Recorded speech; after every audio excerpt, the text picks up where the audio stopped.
Hello everyone, আজকে আমরা 3 ভাই বোন মিলে করবো চটপটি চ্যালেঞ্জ। তো দেখা যাক এই চটপটি চ্যালেঞ্জে কে জিতে, আর যে জিতবে তার জন্য রয়েছে 1000 টাকা পুরস্কার। তো চলো শুরু করি আমরা আমাদের চটপটি চ্যালেঞ্জ। বিসমিল্লাহ। বিসমিল্লাহ।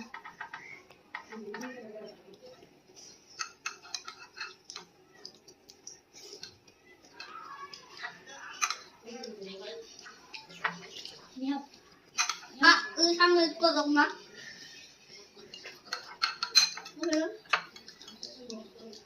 তুমি প্লেটটা আগায় নো, আগায় নিয়ে খাও। তাতে জানি কিন্তু ফার্স্ট হয়ে যেতে স্যার।